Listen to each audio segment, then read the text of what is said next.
അമ്മയ്ക്ക് എന്തെങ്കിലും പ്രശ്നമുണ്ടോ? നാൻസിയുടെ ഇരിപ്പ് കണ്ട് മകൾ സോണി അവളോട് ചോദിച്ചു. നാൻസി സോണിയെ നോക്കി. നിനക്കെന്താ അങ്ങനെ തോന്നാൻ? ഞാൻ കുറച്ച് ദിവസമായി ശ്രദ്ധിക്കുന്നു. അമ്മയ്ക്ക് എപ്പോഴും ആലോചനയാണ്. എന്താ അമ്മേ, എന്തെങ്കിലും വിഷമമുണ്ടോ? മകളുടെ ചോദ്യം കേട്ടപ്പോൾ നാൻസി ചിരിച്ചു. ഇല്ലടാ, അമ്മയ്ക്ക് പ്രശ്നമൊന്നുമില്ല. സോണി മുറിയിലേക്ക് പോകുമ്പോൾ നാൻസി അടുക്കളയിലേക്ക് പോയി. ജോലിയിൽ ശ്രദ്ധിക്കാൻ പറ്റുന്നില്ല എങ്കിലും ചിന്തകളുടെ ഭാരം ഇറക്കി വയ്ക്കാൻ വേണ്ടി അവൾ മനഃപൂർവ്വം ശ്രമിച്ചു. ജോൺ, നിങ്ങൾ എന്തിനാണ് എൻ്റെ ജീവിതത്തിലേക്ക് വന്നത്? എൻ്റെ സന്തോഷം മുഴുവൻ കട്ടെടുത്തത് എന്തിനാണിങ്ങനെ എന്നെ വിഷമിപ്പിക്കുന്നത്? നാൻസിയുടെയും ജോണിയുടെയും വിവാഹം കഴിഞ്ഞ് 20 വർഷമായി. ഒരേയൊരു മകൾ സോണി ഇപ്പോൾ +2 ക്ലാസ്സിലാണ്. ജോണി ബിസിനസ് ആവശ്യവുമായി എപ്പോഴും ടൂറിലാണ്. നാൻസിക്ക് ചെറിയൊരു ട്രാവൽസിലാണ് ജോലി, അവിടെ കസ്റ്റമർ കെയറിൽ. അവിടെ തന്നെ അക്കൗണ്ട്സ് ആണ് ജോൺ. വളരെ നല്ല സ്വഭാവവും പെരുമാറ്റവുമാണ് ജോണിന്. ആരെയും ആകർഷിക്കുമത്. ജോലിക്ക് കയറിയത് മുതൽ ആരുമായും വലിയ അടുപ്പം സൂക്ഷിക്കാറില്ല നാൻസി. അങ്ങനെ ഇരിക്കുമ്പോൾ പെട്ടെന്നൊരിക്കൽ ഓഫീസിൽ വെച്ച് നാൻസിക്ക് സുഖമില്ലാതെയായി. ലഞ്ച് ബ്രേക്ക് സമയം ഭക്ഷണം കഴിക്കാൻ എണീക്കുമ്പോൾ തല കറങ്ങി വീണു. ഭാഗ്യത്തിന് എവിടെയെങ്കിലും ഇടിക്കും മുന്നേ ജോൺ വീഴാതെ പിടിച്ചു. അടുത്തുള്ള ഡിസ്പെൻസറിയിൽ കാണിച്ചപ്പോൾ BP ലോ ആയതാണെന്ന് പറഞ്ഞു. അന്നത്തെ സംഭവത്തിന് ശേഷം നാൻസിയും ജോണും കൂട്ടായി. തമ്മിൽ സംസാരിക്കും, ബ്രേക്ക് ടൈമിൽ പുറത്ത് കോഫി ഷോപ്പിൽ പോയി കോഫി കുടിക്കും. വളരെ പെട്ടെന്ന് അവർ കൂട്ടായി. നാൻസിയുടെ കുഞ്ഞു കുഞ്ഞു കാര്യങ്ങൾ വരെ ജോൺ കേട്ടിരിക്കും. എന്തെങ്കിലും കാര്യത്തിൽ നാൻസി ഡൗൺ ആയാൽ ജോൺ അവളെ സമാധാനിപ്പിക്കും. ട്രാവൽസിൽ നിന്നും ആ ബന്ധം വീട്ടിൽ ഫോൺ വിളിയിൽ വരെ എത്തി നിന്നു. മണിക്കൂർ കണക്കിന് ഇരുവരും സംസാരിക്കും. അവർക്കിടയിൽ ചർച്ചയാവാത്ത വിഷയങ്ങൾ വളരെ ചുരുക്കമായിരുന്നു. ഭൂമിക്ക് താഴെയുള്ള എന്തിനെക്കുറിച്ചും ആ ചർച്ച നീണ്ടുപോകും.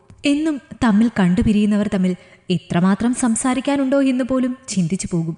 ജോണിന് ഭാര്യയും 2 മക്കളുമാണ്. ഇന്ന് നാൻസിയും ജോണും തമ്മിൽ സൗഹൃദത്തിനപ്പുറം പ്രണയം എന്നൊരു വികാരം കൂടിയുണ്ട്. അത് നാൻസി ജോണിനോട് പറഞ്ഞു. അതറിഞ്ഞതു മുതൽ ജോണിന് നാൻസിയോട് സംസാരിക്കാൻ വല്ലാത്ത ബുദ്ധിമുട്ടാണ്. നാൻസി അത് മനസ്സിലാക്കുന്നുണ്ട്. പക്ഷേ അവൾക്ക് ജോണിൻ്റെ ഒഴിഞ്ഞുമാറ്റം സഹിക്കാവുന്നതിനും അപ്പുറമാണ്. ഒടുവിൽ തൻ്റെ മനസ്സ് കൈവിട്ടു പോകുക എന്ന അവസ്ഥയിൽ നാൻസി ജോണിനോട് സംസാരിക്കാൻ തീരുമാനിച്ചു. ജോൺ എന്തിനാണ് എന്നെ ഒഴിവാക്കുന്നത്? ഞാൻ അതിനുവേണ്ടി എന്തു ചെയ്തു? നാൻസി, നമ്മൾ ചെയ്യുന്നത് തെറ്റാണ്. ഈ രീതി തുടർന്നാൽ എനിക്ക് എന്നെ നഷ്ടമാകും നാൻസി. നീ മുന്നിൽ വരുമ്പോൾ ഞാൻ എല്ലാം മറക്കുന്നു. നിന്നെ എൻ്റേതാക്കാൻ തോന്നുന്നു. അത് തെറ്റല്ലേ? പക്ഷെ എൻ്റെ മനസ്സിൽ അങ്ങനെ ഒരു ചിന്തയില്ല ജോൺ. നിങ്ങളുടെ സൗഹൃദം വേണം എനിക്ക്, ഒപ്പം നിങ്ങളുടെ പ്രണയവും. പക്ഷെ അതൊരിക്കലും മറ്റൊരാൾക്ക് സ്വന്തമായ നിങ്ങളെ സ്വന്തമാക്കാനല്ല, മറിച്ച് ഒരിക്കലും ഒന്നാകാൻ കഴിയാത്ത എൻ്റേതല്ലാത്ത ഒന്നിനോടുള്ള ഇഷ്ടം. സ്വന്തമാക്കിയില്ലെങ്കിലും പ്രണയിക്കാമല്ലോ ജോൺ. നമുക്ക് അങ്ങനെയായാൽ മതി. എനിക്ക് മനസ്സിലാകുന്നില്ല നാൻസി നിന്നെ. എനിക്കും അറിയില്ല ജോൺ. പക്ഷേ എനിക്ക് നിന്നെ നഷ്ടപ്പെടാൻ വയ്യ.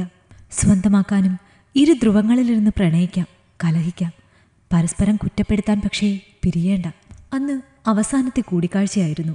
അതിനുശേഷം പിന്നെ ജോണിനെ കണ്ടിട്ടില്ല. അന്വേഷിച്ചപ്പോൾ അവിടുത്തെ ജോലി മാറി ഇപ്പോൾ എവിടെയാണെന്നറിയില്ല. പഴയ ഫോൺ നമ്പറിലേക്ക് പലതവണ വിളിച്ചു. പക്ഷേ ആ നമ്പർ സ്വിച്ച് ഓഫ് ആണ്. അന്നു മുതൽ നാൻസി തനിച്ചായി. മതിയാവോളം തന്നെ കേട്ടിരുന്ന ജോണിൻ്റെ അഭാവം അവളെ വല്ലാത്ത ഒരവസ്ഥയിലേക്ക് കൊണ്ടെത്തിച്ചു.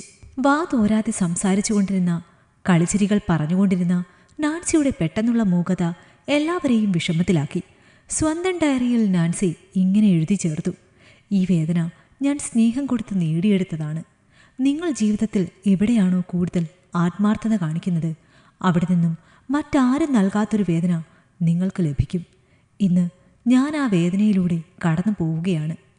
ദിവസങ്ങൾ കഴിഞ്ഞു, മാസങ്ങളും വർഷങ്ങളുമായി. പതിവ് പോലെ നാൻസി ട്രാവൽസിൽ ചെല്ലുമ്പോൾ അക്കൗണ്ട് സെഷനിൽ പരിചയമുള്ളൊരു മുഖം ഒറ്റ നോട്ടത്തിൽ മനസ്സിലായി. അത് ജോൺ ആണെന്ന്. അയാളുടെ മുഖത്ത് പഴയ അതേ പ്രസന്നത. ഇത്രയും നാൾ ഇയാൾ എവിടെയായിരുന്നു? ഇപ്പോൾ എന്താണ് മടങ്ങി വന്നത്? ഒരു 100 ചോദ്യങ്ങൾ നാൻസിയുടെ ഉള്ളിൽ ഉണ്ടായിരുന്നു. പക്ഷേ അവൾ ഒന്നും തന്നെ ചോദിച്ചില്ല. എന്നാൽ ലഞ്ച് ബ്രേക്ക് സമയത്ത് ജോൺ അവളുടെ അടുത്തേക്ക് വന്ന് പരിചയഭാവം പുതുക്കി. ഏറെ നേരം സംസാരിച്ചു. എന്നാൽ അയാൾക്ക് ഒരിക്കൽ പോലും പഴയ നാൻസിയെ കാണാൻ കഴിഞ്ഞില്ല.